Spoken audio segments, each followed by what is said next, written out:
Hello, everybody. I'm Elizabeth Vargas. Ashleigh Banfield is on assignment. She spends a lot of time on this show talking about crime, and tonight we're covering the biggest criminal case in the country. It is an unprecedented night. Donald Trump is now the first former president in American history to become a convicted felon.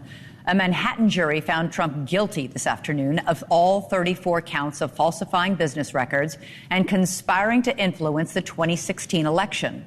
Jurors reached that verdict after nearly 12 hours of deliberations over 2 days. It was a stunning end to a historic trial. Judge Juan Merchan had just told lawyers for both sides he was planning to dismiss the jury for the day at 4:30 this afternoon, when suddenly he disappeared from the bench. He returned moments later to announce the jury had reached its verdict. Once everyone gathered in the courtroom, it took less than 2 minutes in a courtroom that was utterly silent except for the sound of juror number 1 reading the word guilty 34 times. Donald Trump closed his eyes, shook his head. Those who could see him say his face turned red. District Attorney Alvin Bragg tonight hailed the, quote, 12 everyday New Yorkers for doing their civic duty by following the evidence and the law. This defendant may be unlike any other in American history. We arrived at this trial and ultimately today at this verdict in the same manner as every other case that comes through the courtroom doors, by following the facts and the law and doing so without fear or favor. That is not how the former president sees it, unsurprisingly. Speaking outside the courthouse just after the verdict, Trump called the whole trial a rigged disgrace. The real verdict is going to be November 5th by the people, and they know what happened here, and everybody knows what happened here. You have a sore respect, DA, and the whole thing. We didn't do a thing wrong. I'm a very innocent man. And it's okay. I'm fighting for our country. I'm fighting for our Constitution. Our whole country is being rigged right now. The judge has set Trump's sentencing for July 11th, and that's just 4 days before the Republican convention, where Trump is expected to officially accept the Republican nomination as a felon. He faces up to 4 years behind bars or probation. We are in uncharted territory here. No president has ever been convicted of a felony. No candidate has ever run for office facing a possible prison sentence or probation. For those wondering what the political implications of this evening's verdict will be, we have no idea. We've got a lot to get to on this historic night, and we have live team coverage ready for it all. NewsNation's Kelly Meyer is live outside the courthouse. Libby Dean was inside the courtroom for the verdict. Joe Khalil is at the White House, and we have the best legal panel in the business ready for analysis. Mercedes Colwin, Dave Ehrenberg, and Joseph Moreno. But we kick things off with Kelly, who saw Trump leave Trump Tower just after the verdict tonight. He's at a fundraiser already raising money after this verdict, Kelly.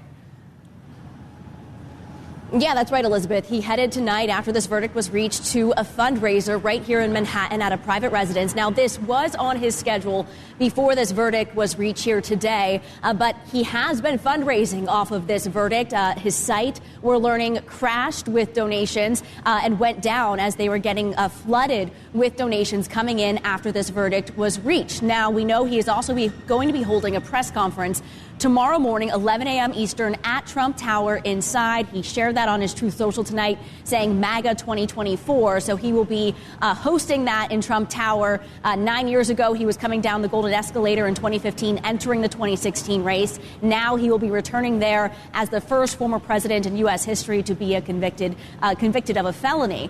Beyond that, we are also seeing the Biden campaign as well fundraising off of this. We saw a post from the Biden campaign saying that they will be deciding this at the ballot box this November, something that we're also hearing from Trump's side as well in this. Elizabeth? Yeah, clearly the Trump campaign was prepared for this. Within moments of the verdict coming out, they released a campaign video. He posted something immediately on Truth Social saying he was a, quote, political prisoner. He's not a prisoner. He's just been convicted. They were clearly had everything in place and were ready to go, even though by all accounts they weren't expecting this verdict, especially not late today.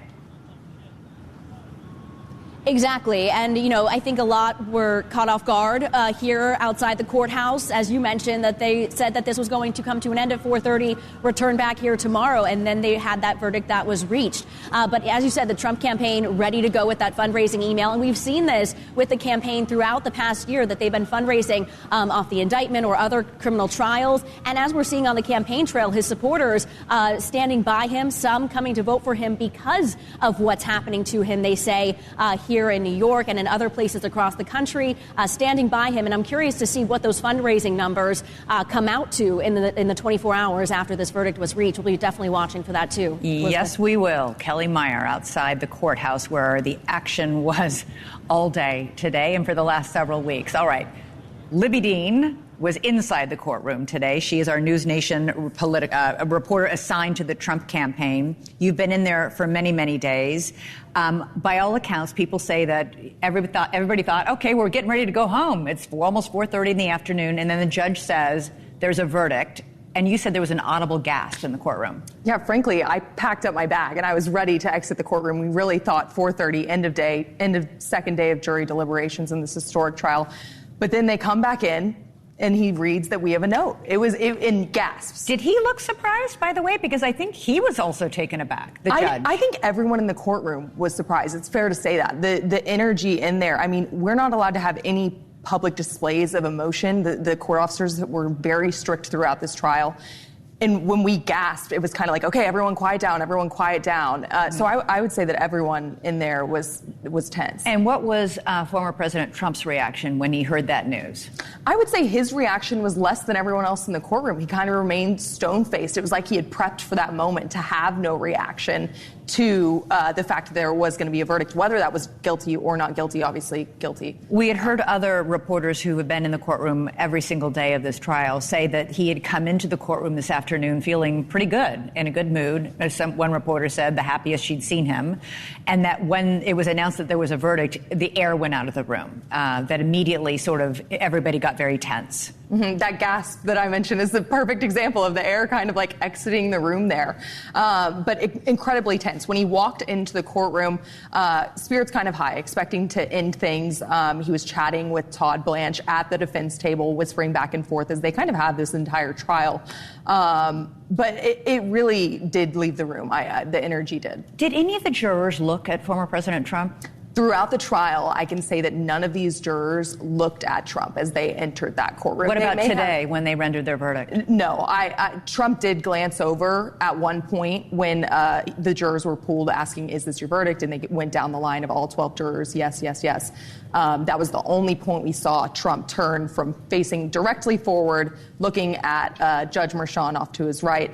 The first time we saw him turn over was when those jurors were pooled. Juror number one was the foreperson, the very first person seated in this jury. Did he appear nervous to be reading this very historic verdict? For someone who was reading such a historic verdict, he was very confident. I would say that every time he was asked a question by Merchan throughout the entire trial, he answered quite confidently. Mm-hmm. And that takes a lot of guts. I mean, this is very historic, and I honestly applaud him for the guts it took to be the foreperson in this trial. I was so struck by the fact that there was this audible gasp when it was announced in the courtroom that there was a verdict, and yet as the actual verdict was being read, utter silence in that courtroom. Not a single person made a sound as they went through 34 counts and read guilty for every count. It was like just the click-clacking of our computers, all of us typing out the verdict. That was the only only sound in the courtroom throughout that, aside from guilty, guilty, guilty, over and over and over again, 34 times that we heard. But the only noise was really the sound of our computers typing out that verdict. And then as the former president got up to leave the courthouse with his attorney, he had a moment with his son, Eric. They sort of shook hands. People said it looked a little awkward, but then Eric reached over and patted his father on the back. I had a direct, perfect view of that interaction, watching very closely this interaction between Trump and his adult son, Eric. Really interesting. Really the most reaction that we had seen from Trump during this entire trial. Obviously, he remained stone-faced during the reading of the actual verdict, but when he was walking out, that was the most we've seen. It was this weird, like, handshake back and forth. Eric pats him on the back. We've seen some of the We've seen Don Jr., Eric, and Tiffany Trump, of course, come and attend the trial. But Eric was the only one there today supporting his father. Really, really interesting moment, though. Yeah, notably never seeing his wife Melania or his other daughter Ivanka at this trial. Right. Ivanka did post about it, but yes. Tonight she posted, "I love you, Dad," but said nothing more than that. Right. Supporting her father. All right, Libby Dean, thanks for the color of what it was like to be inside that courtroom for this historic verdict today. All right, let's bring in our expert legal panel. Joining us now is Palm Beach County, Florida State Attorney Dave Ehrenberg. We have trial attorney and legal analyst Mercedes Colwin, who was at the courthouse today, and former federal prosecutor Joe Moreno. Joe, I'd like to start with you. Just get your reaction. Are you surprised by the verdict? We hear tonight Todd Blanche saying already he felt like the judge was conflicted and he's got plenty of grounds for appeal. Hey, Elizabeth. Well, I'm not surprised. I'm disappointed. And, I'll go back to that clip you played of Alvin Bragg at the top of the hour where he says, this is like any other case where we just follow the facts and the law. That's not true, right? I mean, Alvin Bragg campaigned even before he entered office on getting Donald Trump, and then he combed through Donald Trump's history. Then he took a case that was looked at and discarded by the Justice Department and the Federal Election Commission, and he picked it up. Then he indicts it just in time for this year's election, even though it was at that point 6 years old. So, look, we can debate about the merits of the case, and I think it's replete with error, but let's take a step back at the average American looking at this. How do you not explain that this reeks of being a political dirty trick? And so whether it was righteous or was not righteous, at this point, you've now created this impression among half the public that the law has been misused as a political weapon. It's going to be hard to back off this now. Dave, do you agree with that?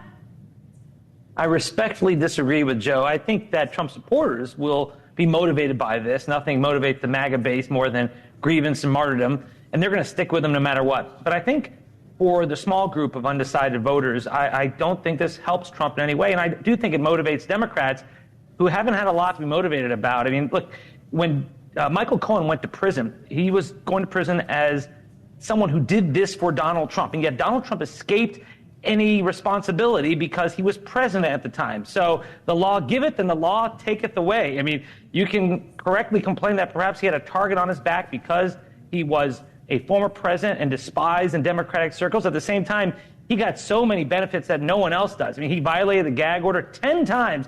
If there was any defendant in any of my courtrooms that violated a gag order 10 times and insulted the judge continuously, they would be wearing an orange jumpsuit. But Trump gets a little better treatment from the courts than the regular defendant. So, yeah, you can complain about it, I understand. But at the same time, he has had special treatment from the courts in a variety of ways. Yeah. Mercedes, Todd Blanche is saying that he didn't think that they got a fair shake in front of Judge Juan Merchan. He feels like Judge Merchan was biased in this case, that he had no business imposing that gag order that Dave was just talking about. Is this enough for an appeal, or are there other things that the judge, other rulings the judge made that might be fertile ground for Trump and his lawyers? Well, they're definitely going to look at a couple of things. One of the key points of the appeal, and I'm going to talk about it because it's a little interesting, it's all about the choices that the jury had in terms of the underlying predicate crime. So you have the falsification of the records, and then it was open to interpretation as to what the underlying crime was. They could have, it's for influencing the election or evading taxes. Exactly. Falsifying business records is a misdemeanor. In order to kick it up to a felony, it had to be done, falsifying those records had to be done to cover up another crime. Right. So what the defense will look at and say, this charge that was given to the jury has never been done before. You're looking at this falsification of business records, and you're looking at possibly a federal law that has no business being conducted and prosecuted in state court. So that's going to be part of it. But what's interesting about that, there is some precedent. Looking at that specific issue in and of itself, there are other laws in the state level where if you go into a building, it's trespassing, that's a misdemeanor. If you go into the building with an intent to commit a crime, you don't have to identify that crime. Suddenly it becomes burglary, and that's a felony. Okay. So it's almost analogous to that. So that's how the prosecution's going to argue it. Yes, you didn't have to identify what that underlying predicate crime was. Do you think they'll be successful? It's really going to be whether it triggers a violation of due process, because a lot of the defense will say that he wasn't, that former President Trump wasn't given due process because if you are accused of a crime, you're supposed to know what the parameters of the crime that he's been accused of. One whole gaping hole in that argument is the underlying predicate crime. So therefore, they're going to argue the due process. And of course, and then bring in all the everything else you said, Elizabeth, which is the bias that they claim the judge had. Joe, what do you make of Todd Blanche's argument about an hour ago that it was a violation of Trump's constitutional rights to impose that gag order? I mean, what do you think of that? Do you think that's a strong argument? Well, I mean, the judge is permitted to impose a gag order. No, I don't think it's a great argument on constitutional basis. Well, especially because it was like, it gagged him from attacking jurors and witnesses. He was free to attack the DA and the judge, which he did on almost an hourly basis. Yeah, but again, I mean, Alvin Bragg indicted this case in the lineup to this year's election and then insisted that the trial have to happen before the election. So then it's kind of laughable to me that he says, well, we're putting it in election season, but then we have to have a gag order. So, I don't have a lot of patience for this argument that this gag order was so essential. That being said, I don't think it'll get struck down. I think Judge Merchan was within his rights to do it. But I would just point out again that it was only necessary because the prosecution timed this case the way it did. Yeah, Dave, the sentencing is set right now for July 11th. This is literally just 4 days before the Republican convention, which Trump will probably use to his political advantage.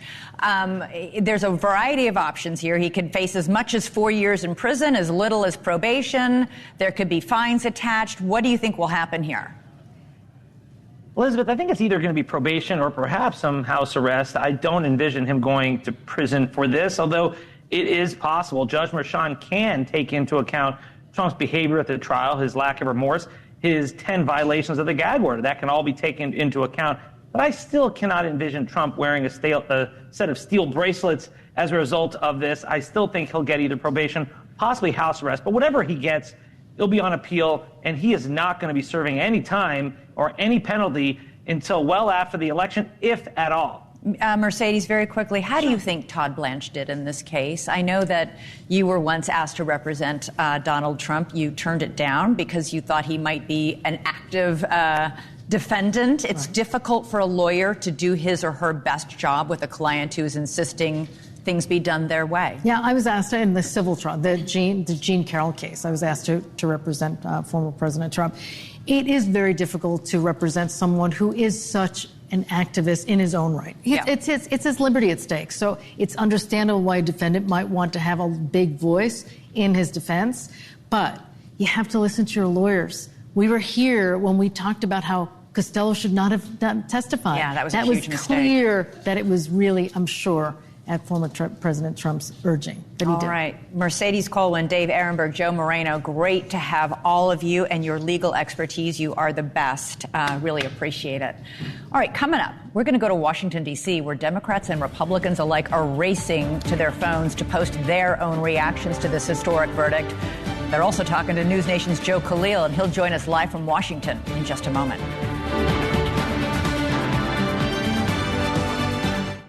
All right, back now with our special live coverage of the verdict of former President Donald Trump, found guilty today by a jury of all 34 felony counts against him. I want to bring in NewsNation's Washington, D.C. correspondent Joe Khalil live from Capitol Hill. Literally within seconds, we started seeing reactions, comments from both sides of the aisle.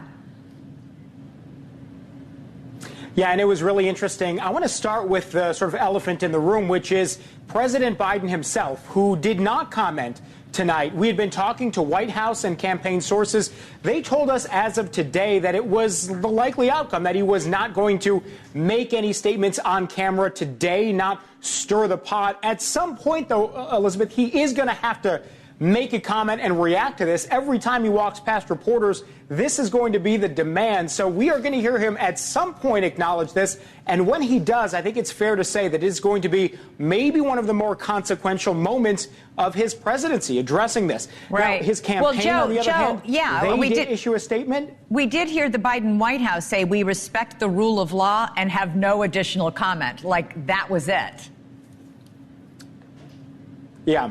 And again, that's not going to be able to last that long, right? On the other hand, we mentioned the campaign, they have been telling us they're moving into a phase that they're going to be more aggressive calling Trump out. That's what we saw today. And they effectively said, look, the verdict is the verdict, but you got to win at the ballot box. That's where we Democrats need to rally. In terms of congressional reaction, I'll skip to Republicans here. And this is the Biden-Harris campaign statement right here on your screen. Again, saying, this is the place to beat Donald Trump is not in court, but rather at the ballot box here. Congressional Republicans, what's interesting, Elizabeth, is you got the normal cast of characters, Speaker Mike Johnson, and then strong Trump allies, people like Jim Jordan and others who said this was a sham trial, that this was akin to a banana republic. But even those who are not very MAGA at all, people like Senator Susan Collins, who is the furthest conservative from MAGA that you can get, she put out a statement tonight saying that DA Alvin Bragg ran on getting Trump and that he's blurring the lines between the judicial process and the politics process. When you don't have Susan Collins on your side here, that shows you Republicans are really united in their opposition to what they saw today. Yeah, that is notable. All right. Thanks so much, Joe. For more political analysis, let's bring in Joe Walsh. He's now Director of Mission Democracy. He's a former Republican congressman from Illinois. Also joining us is Scotty Nell Hughes, political reporter and strategist. Great to have you both. Joe, I want to start with you. You say Trump won't be hurt by this politically. In fact, it'll help him. Yeah, it doesn't make me happy to say that, but I do. Look, I think a lot of Americans well beyond Trump's base believe that this trial, this indictment was unfair. Unlike the other indictments, right? Trump tried to overthrow the election. He purposely hid classified docs. Those are different. Those are big, big things. Most Americans, not just his base, believe that this is political, this is unfair, and that if his name wasn't Trump, he wouldn't have been brought to trial for that. So in essence, Trump is a victim. Trump has always done his best when he can play the victim, and now he'll be able to. Yeah, Scotty, I was telling somebody at the office this afternoon, when it takes me 5 minutes to explain to my teenage sons what it is that Donald Trump was charged with in this trial, there's something wrong with the charge. It's a little too confusing for most people to be able to easily grasp. Absolutely, Elizabeth, and you are well known for getting straight to the point. So if it takes you 5 minutes, imagine how the rest of America is feeling right now. We know there's a difference between the court of law and the court of public opinion, and tonight they couldn't be farther from each other. Joe is correct. While you might have activists on both sides doing exactly what they thought, what you would expect them to do, I think the take is from the grassroots, the overwhelming surprise, maybe not shock, but surprise that this is how it has turned out. And you are seeing people, whether you are talking about billionaire tech giants that voted for Hillary Clinton in the past, have always been lifelong Democrats, going publicly and saying they just maxed out $300,000 to Donald J. Trump, to even people like Ann Coulter, who has been definitely not on the Trump train for many years, saying, congratulations, Democrats, you just elected Donald Trump as your president. I don't think this is going to be the toast that most Democrats were hoping to have tonight. Yeah. Joe, I'm really struck by a lot of the criticism from many of the Republicans tonight of our criminal justice system. And also, Trump's lawyer, Todd Blanche, said tonight that Trump was indicted just a short time after he announced he was running, clearly saying he was only indicted because he was running for president. What kind of impact could this have to be saying it's a travesty, it's a banana republic, it's a complete indictment and a sham of our criminal justice system? Are we in danger of undermining something that's truly important in our society? Oh my God, Elizabeth, yes. I mean, look at what Trump did. Look at how Trump undermined trust in the institution of our elections, right? He still hasn't accepted the election results from 2020, and Trump's refusing to say he'll accept the results this year. So he's already attacked that institution, and now he's got his people all attacking our justice system. Look, you can think it was political to bring this indictment forward, and I get that, and I agree with some of that. But to go after what happened in that courtroom, to go after 12 ordinary Americans who did their job, that's beyond the pale. Scotty, what's your reaction to that? Do you agree? I was at the point where I thought I was actually going to agree with Joe on the fact that, yes, this is a very sad day for our American legal system. But you cannot blame, in this case, the true victim of the American legal system. He was not given due process. You cannot look at the whole entire scenario and, of course, the timing of why this is happening now and not say that this was not politically motivated. Listen, this was a case that at most would be a misdemeanor. But for some reason, in the last minute, in the closing arguments, we find out how they are making this into a felony. If I was a New York businessman right now, I would be packing up my business and moving to a friendly state like Tennessee or Florida. Because if they've done this to Donald Trump because of his political views, I would be scared that they would do this to you, because Alvin Bragg has shown no one is immune from his attacks. Scotty Neal Hughes, on that happy note, we'll go to commercial break. Yeah, Joe Walsh, always great to have you on the show. I really appreciate you both. And Scotty, I don't know, I hope you're going out. You look amazing. So, all right. Thanks so much. All right, coming up for us. He had the president's ear during Donald Trump's years in the White House. Stephen Miller, Donald Trump's one-time senior policy advisor and never one to hold back. The former president's treatment in the press and the courtroom. Stephen Miller joins us live next. All right, continuing our breaking news coverage tonight on the historic conviction of former President Donald Trump on 34 felony counts in the state of New York. Trump said some remarks at the courthouse shortly after the verdict was read, but he's at a private fundraiser tonight in New York City and hasn't said much since then. He did announce, however, that he will have a news conference tomorrow late morning here in New York City. Stephen Miller was a senior policy advisor to Donald Trump during his White House years in his first administration. He joins me now from Washington. Thanks so much for joining us. Stephen, I got to get your reaction to the verdict tonight. Yes. Well, you said that I don't hold back, and I won't. This is America's first ever communist show trial. We've never had anything like it before in American history, where every observer understood that it was politically based from the beginning, that the only reason Trump was on trial is because he was Donald Trump, because he was running against President Biden, where astute legal analysts, right, left, and center, agreed throughout that the judge issued one ruling after another that made it functionally impossible for Donald Trump to put forward a defense. And then, of course, the coup de grace was the jury instructions saying they didn't even have to unanimously agree or even identify in the jury form what the actual felony is. So as we sit here today having this conversation, neither you nor I nor any citizen can even say of what felony he has been convicted. Former President Trump, within moments of the verdict coming down, released a campaign video saying this is the final battle, vowing to throw out the, quote, sick political class and the fake news media, vowing he will liberate America from these villains once and for all. What do you think that means? Well, I don't have to think. I know exactly what it means.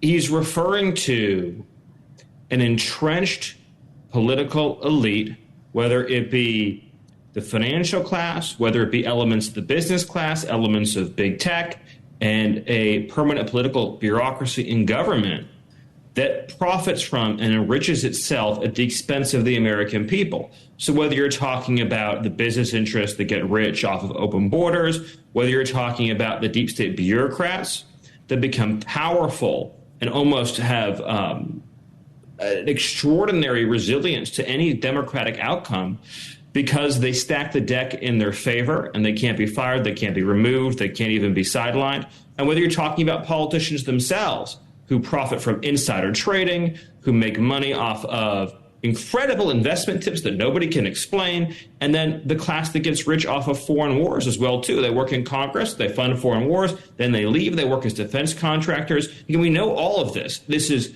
a parasitic political class that has had it in for Donald Trump from day one because he wants to smash all of that. Everything I discussed, he wants to smash it and put back in place a truly representative government that responds to, listens to, answers to everyday citizens, not the powerful, not the rich, not the well-connected, not the permanent bureaucracy. So I think it's exactly what I said is what he is saying. What do you think this verdict tonight will do for his base?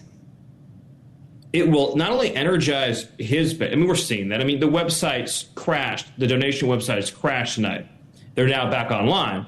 But just to illustrate the amount of demand to donate, I think you're also going to see larger institutional GOP donors coming off the sidelines, too. In other words, people who have the capacity to write very significant, very large checks. But I think it's much bigger than just that. I think you're going to see a multi-ethnic coalition of disaffected Democrat voters. So you're going to see a lot of Latino voters, a lot of immigrant voters, black voters, and just in general, minority voters that have not been historically part of the GOP base that are repulsed by the weaponization of the legal system against Donald Trump, against the rigging of our political, electoral, and democratic process against Donald Trump. And they're going to rebel against that. They are going to empathize with him. They're going to sympathize with him. It's going to form a tight and close emotional bond. And I think that is ultimately, more than anything else, is what is going to propel him to victory in November, is that he's going to hold on to his base, but he's going to also expand it to include this working class coalition that we are seeing. And of course, the Biden campaign is quite terrified about. Stephen Miller, we will see. The next few months will be crucial. Appreciate you coming on tonight. Have a great night. All right, you too. Thanks. Coming up, we're going to get the perspective of another convicted felon, a politician, a former Illinois governor. His name is Rod Blagojevich. He's been exactly through what Donald Trump went through this afternoon. We'll hear from him next. But green means go. Cool the pain with BioFreeze and keep on going.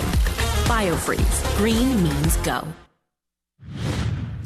right, welcome back to our continuing breaking news coverage of the conviction today of former President Donald Trump in a New York City courtroom on 34 felony charges.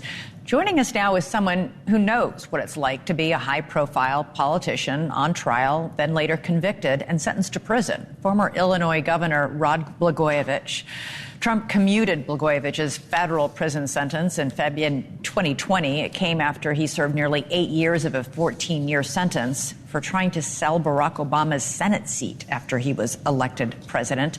Governor Blagojevich joins us now. First, I got to get your reaction to today's verdict. Well, I'm heartbroken. My heart is aching for President Trump because on a personal level, as you explained, I have a very strong personal feeling for him. But as an American, I'm heartbroken by what these weaponized, politicized prosecutors and political judges are doing to our democracy. And I didn't break a law, cross the line, or take a penny. I spent 8 years in prison because President-elect Obama approached me to make a political deal. He didn't do anything wrong, but he went to the White House for 8 years. I went to the Big House for 8 years. My 8 years were a lot worse than hers.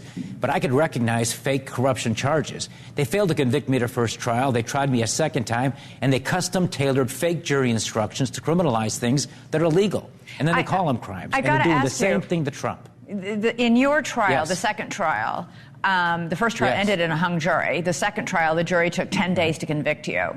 This jury took less than 2. This was a pretty fast verdict.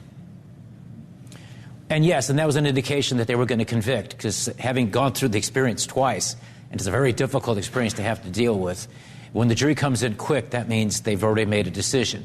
Look, President Trump had no chance in that trial. It was a Democrat judge who was very biased, who allowed unlawful jury instructions that if the appellate court is honest, they will reverse, but they probably won't because they're all Democrats. What was done to me was done by Republicans. It was a Bush-appointed prosecutor, a Republican judge, 3 Republican appellate court justices who protected their own. It was a political hit. And Democrats should not do this to Republicans. Republicans should not do this to Democrats, because what they're doing is destroying the real rule of law, our Constitution, and our electoral process, and our democracy. So the consequences of this kind of stuff is very, very grave. And I do believe there are going to be political repercussions. And your previous guest, I think, hit it exactly right. I think particularly in the black community, where I enjoyed 95% of the vote as a Democrat governor, the first governor to endorse Obama. They understand what a broken, racist, and corrupt criminal justice system has done to them, and they can see through the baloney like a lot of others can't because they've experienced it themselves. They're going to support Trump in numbers never seen since 1960. These are going to be historic numbers that Trump will get in the black community because of what they're doing. And the American people have common sense. They're not stupid. They support fair play, are against injustice, and they could see just how unfair and how unjust all of this is. I've got to ask you, you were in the position that Donald Trump was in late this afternoon, where you were standing up and listening to a jury read the verdict, and you heard the jury say guilty in your case. What did that feel like in that moment? Because I'm pretty sure it must be something like what Donald Trump was feeling this afternoon. Well, in my case, I could feel my knees getting weak. I didn't expect it. In spite of it all, I felt the law would prevail, and I couldn't imagine the judge and the prosecutors could be as corrupt as they were, that they would deny me a defense. 98% of the FBI tapes that show my innocence to this day are still under a gag order. I never imagined they would do something like this in the United States of America. So when the verdict came in, I was thunderstruck. And then when I was sentenced to 14 years in a case where no one even alleges I took a single penny, was political talk and political horse trading with Obama and his people, well, I was, of course, very disappointed with that decision. And then I sat there, and I would never give in. They put me in a higher security prison because these people, not only are they dishonest and corrupt, but they're bullies. And they try to shake down guilty pleas from innocent people. They also extort and bribe. It's a legal form of extortion and bribery, witnesses to say things. And they had the perfect guy in Michael Cohen, who's a guy who has absolutely no integrity. You're not and saying no Michael character, Cohen who was bribed. I mean, look, Michael Cohen had I mean, careful. You're not. No, what I'm saying. No, I'm not saying that. What I'm saying is a form of bribery when they say, when on one hand they threaten him with a long prison sentence, on the other hand they reward him. He served his prison sentence. Very little. No, they let him out early. They let him out early that was because he was of the willing to say the pandemic. things It they had wanted nothing him to to do say. with this trial. Well, they didn't let a lot of people out because of the pandemic. I strongly believe they actually did. Well, but most people still stayed in prison. Cohen got it, in my experience, knowing the system, knowing how they operate. They made a deal. He was willing to sing with the things that they composed to say about Trump, and therefore they let him out after a very short period of time, by the way. And they were threatening him with other things that he was doing with regarding taxi cab medallions and all kinds of things. These are the ways they operate. And they get scoundrels like Cohen to get up there and testify and do what they do, and still they didn't prove a crime. The way they get crimes on non-crimes is through those fake jury instructions, which I know they did in this particular case because I lived it myself in my particular case. Well, Michael Cohen, just to be clear, his case is completely adjudicated. He didn't testify under any kind of a deal for any special treatment. He was convicted. He did serve his time. Yes, it was cut a little bit short because of the pandemic, but listen, there's a lot of people who can talk about his honesty and his problems with telling lies. He is a serial liar. That is not in dispute, but he was not under threat of further prosecution and testifying under pressure of that, like most witnesses are who are testifying on behalf of the prosecution. They're brought in and they're told, okay, you'll get a deal if you testify and flip against this guy. This was not the case with Michael Cohen. Well, I would respectfully disagree with you on that because there was no other motivation for him to do it other than the rewards that they provided him and the threats that they I think he put said on him point blank it was revenge on his part. He was disgruntled and angry. He admitted it. Because Trump didn't pardon him. But, you know, Elizabeth, I understand that. I respect what you're saying. But I spent 8 years in prison with guys like him. And so I feel like I know them. And they're chicken, cowardly, dishonest, sniveling snakes. And he was the star witness in this case. And I ought to tell you how broken that case is. Rod Blagojevich, I was supposed to, before we had the breaking news, interview one of the jurors who served in your case, who told one of my producers that at the end of the verdict in your case, we all really liked Governor Blagojevich, but we had to find him guilty. So at least you won them on the personality contest. So, Elizabeth, let me thank them for being nice people. They didn't do anything wrong. They just did what the judge and the prosecutors did with their fake jury instructions. They made the right decision when they were fed fake law. And that's what happened in Trump's case. I just know it. And you'll see eventually, because the truth will one day come out. Okay. Thank you, Rod Blagojevich, for joining us tonight. Really appreciate it. Coming up for us, the former President Trump still has 3 other court cases coming up. What happens with those? We'll take a look next.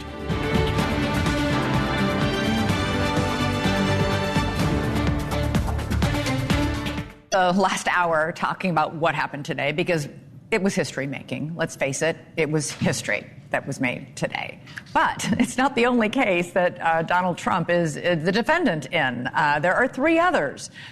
Legal analyst Mercedes Colwin. It's been a long day. Mercedes I love Colwin. Misty. It's good. I know. Joins us now. You've been looking into the other three cases. What are none of these other cases are expected to go to trial before the election. You're exactly right, Elizabeth. I'm going to run through it very quickly. We've got the federal court case in Southern Florida before Judge Aileen Cannon. The classified documents. Exactly. Case. The 40 counts against former President Trump. That has been suspended without date. There's lots of motions. She claims that there's a bunch of motions she has to get through. We don't have a date on this. Moving awfully slowly. Well, in federal court, that's pretty extraordinary. I'm generally a federal practitioner. Things move very quickly in federal court. It is not moving quickly in her courtroom, but who's to say why that's happening? There's been a lot of speculation, but go on. Right. So then we've got the D.C. case. This is the 2020 election case where former President Trump is charged with 4 counts of subverting the transfer of power. This is all about what happened on January 6th. It's before the U.S. Supreme Court. They heard argument in April, and its basis is, does the sitting president have immunity, prosecutorial immunity? When is the Supreme Court going to rule? Well, it could rule by this summer, but this is my prediction. My prediction is that there will not be a final ruling by SCOTUS. They're not going to make the decision because it's fact-based. Was President Trump asked... when he was president, sitting president January 6th, acting as a private citizen, in which case he has no immunity, or was he acting in his official capacity as president, in which case there would be immunity? My guess is SCOTUS is going to go back to and remand it to the federal court, say you'll have to decide that. Last one, Georgia election case, we know that was sort of derailed. Fani Willis. Yeah. She shouldn't be sitting because of her alleged affair with Nathan Wade, and he was asked to be part of that prosecution team. She just won re-election, though, and so did the judge who was overseeing that case. Yes. So that looks like that will proceed. But again, no trial date in sight? No trial date in sight. Plus, there's all these appeals as to the fact that Fani Willis was not removed from the case. So none of these cases are going to go forward, and I just don't see them happening before November 5th. And important to note, the 2 federal cases, if they don't go to trial before the election and Donald Trump wins the election, he can order the Attorney General of the Justice Department to stop those trials. Sure he could. All right. Mercedes Colwin, thank you so much. Really appreciate having your expert analysis here all night. And thank you so much for joining us. Ashleigh Banfield will be back here tomorrow night. I'm Elizabeth Vargas. We really appreciate you joining us for this live breaking news coverage on this historic night. Have a good night.